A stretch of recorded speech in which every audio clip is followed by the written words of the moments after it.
This is Chapter 7. Chapter 7, we're discussing emotions and emotional messages.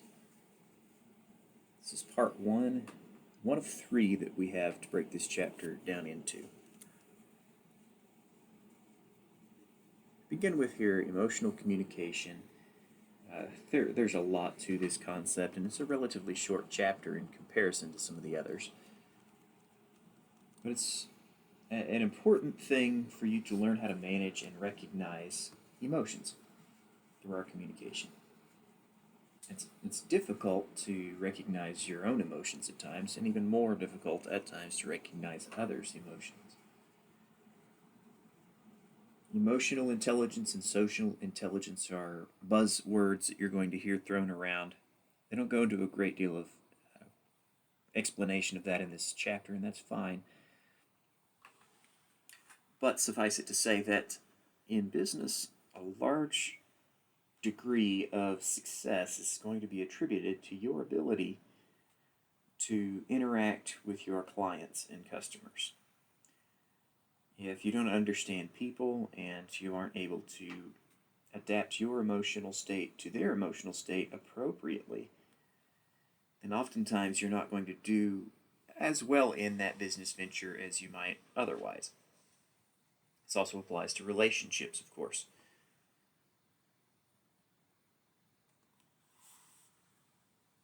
You see the term there, dysthymia. I'm assuming I'm saying that correctly. But it's a part of a learning disability, or it is a learning disability, in which part of that is the inability to engage in emotional communication, either as the sender or the receiver.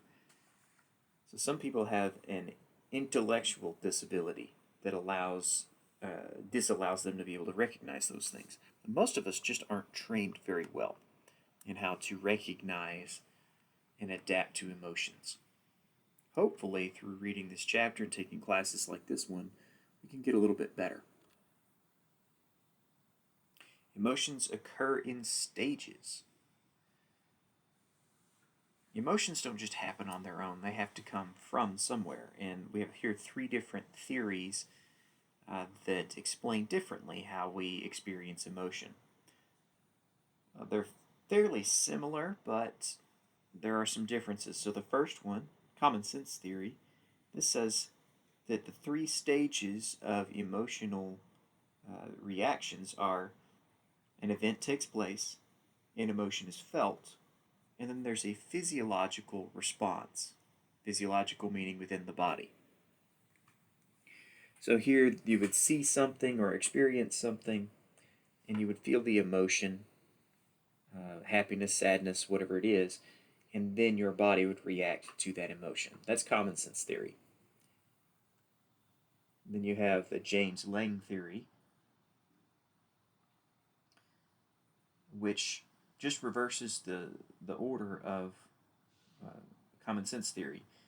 Here they say that the event takes place, and then there's the physiological response as the second step, and then we experience emotion after the physiological response. So in this kind of a situation, you might consider someone jumps out from around a corner, startles you, so your blood starts pumping harder. You experience that physiological response to the stimuli of being frightened, or of having someone suddenly in your presence that was not there a moment ago, and then you realize that you are frightened because of the the physiological response. So it's event, physiological response, then emotion. And then the third one here is cognitive labeling theory. This adds a step. The event takes place, then we experience the physiological response as the second step. The third step is the added one here, deciding what emotion we should be feeling or that we are feeling. And then the fourth step is to actually experience the emotion. So this just adds a little step that's a cognitive decision of what emotion to feel.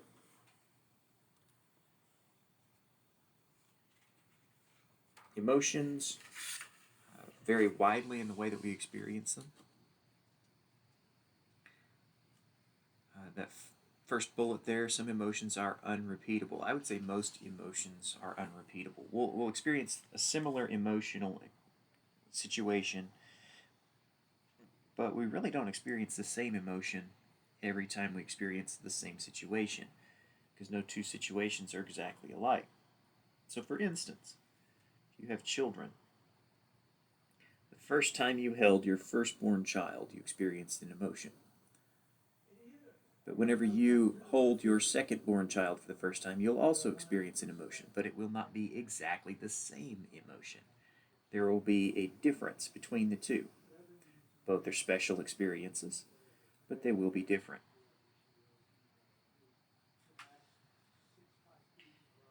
And then you have the idea that they are similar but different. So that's the one example was the child, but another example would be getting your dream job and graduating college. You'll experience similar senses of excitement and elation, but it will be different on some level as well. And then there's the idea of primary and blended emotions. Primary emotions are things like joy, sadness. The blended emotions are combinations of primary emotions. So to say love, for instance, that is a combination of both joy and trust, which are primary emotions.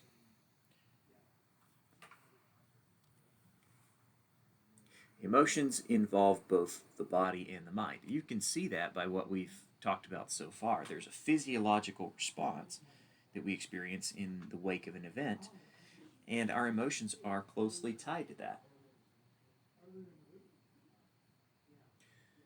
Emotional expressions use multiple channels, verbal and nonverbal. This, again, should be fairly obvious. Now, the distinction that your text draws is that if it's a message that is text only, so it's verbal only, we don't experience the nonverbal elements. And so it's more difficult to express emotions in those situations. We use words to describe a response, an emotional response. You might type out to someone if you're sending them a text or instant messaging them. You might say in response to something that they sent you that made me smile. If you say things like that, then it's likely that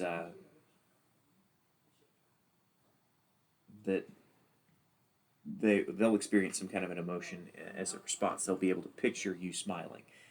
You may also use emojis or emoticons to replace those cues.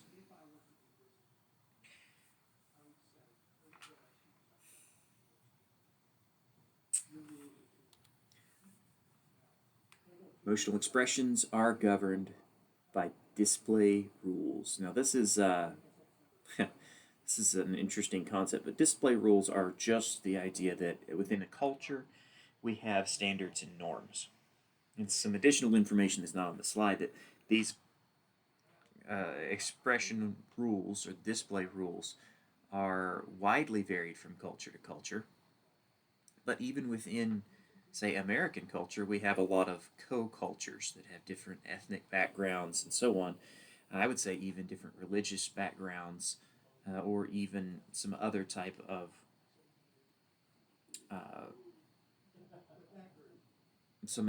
of co-cultures will have rules that govern our emotional expressions. When it comes to gender norms, you have the fact that women are more allowed to express things emotionally, sadness, happiness, excitement. Uh, those are all acceptable things. They are. It is less acceptable for a woman to express anger in our culture, and it is more permissible for a male to express anger. But that's about the only level of emotion that's acceptable to express. Maybe happiness, but definitely not things like sadness. The idea of emotional labor.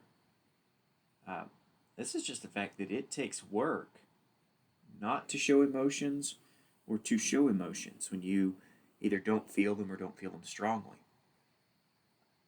So, emotional labor is the effort it takes to manage emotional expression. So, for example, if you work in customer service and you have a client or a customer that's being very rude, you may want to be very rude right back to them, but in most cases it's not appropriate. So, what do you do instead? You manage your emotions. You maintain professionalism. You may even try to maintain being cheerful.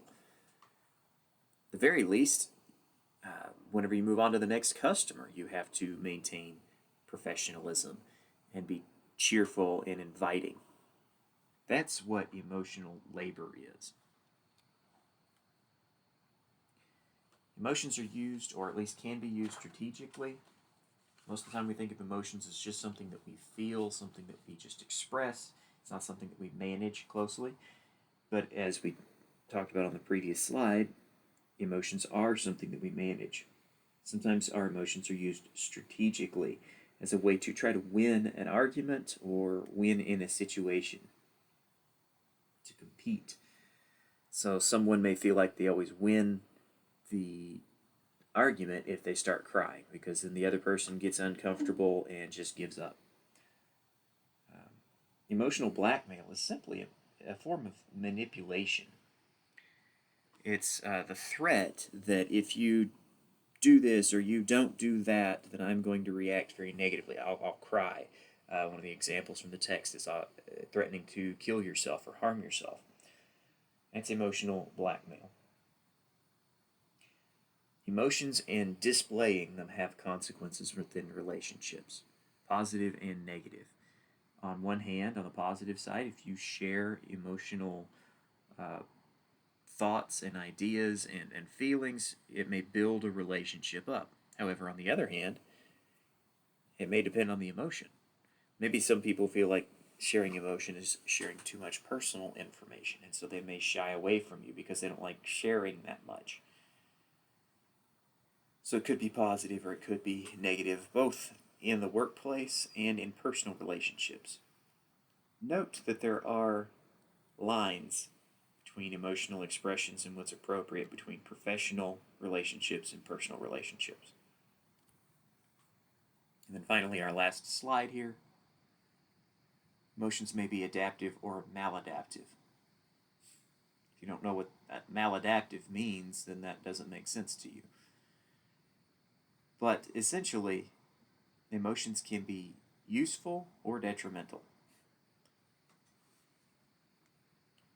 For instance, my expertise, as far as what I've researched extensively, is communication apprehension, or anxieties associated with public speaking in particular. And one of the things I found through my research is that a little bit of anxiety is actually positive with most people. Because if you have a little bit of anxiety associated with public speaking, you will be far more likely to work harder preparing for your speech. You'll do more research, you'll practice more often, and so on. However, there is kind of a break point. You don't want to have high levels of anxiety, because if you do, it becomes maladaptive. You won't work as hard because you're worried too much about it. You may not even start preparing for your speech because you're worried too much about it. And so it becomes problematic. It gets in the way. Then you have that word that, just bear with me here as I try to say this, catastrophizing. That's where you take a situation and you make a catastrophe out of it. It may not be that big of a deal, but it's a common expression. You hear this a lot when you teach, and if someone says, I'm going to fail this exam, and if I do, I'll never get into graduate school, I'll never go to law school.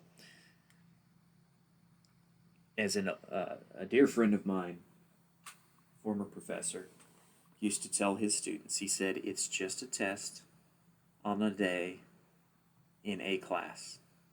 You have the rest of your life in front of you. Just take a breath. But that's what it means to catastrophize, to make a big deal out of something that's really not a big deal, to experience massive emotions for a minor incident. Emotional states are also contagious. And you've noticed this in your own lives. If you're around someone who's in a foul mood, soon enough you find yourself also sharing that mood.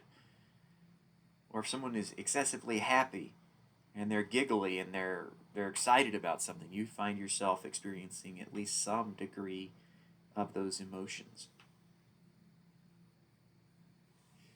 So these are all different emotional contagions, both positive and negative. Emotional appeals are a part of a persuasive process, and that's really what your textbook talks about here is being persuasive. Persuasive appeals using emotion. Emotional things like pity or sadness. Those are great motivators. If we see someone in a pitiful state, we want to help. If you're familiar with Aristotle at all, he talked about pathos. And pathos is emotional appeal. So it's just using the English terminology for a Greek term right there.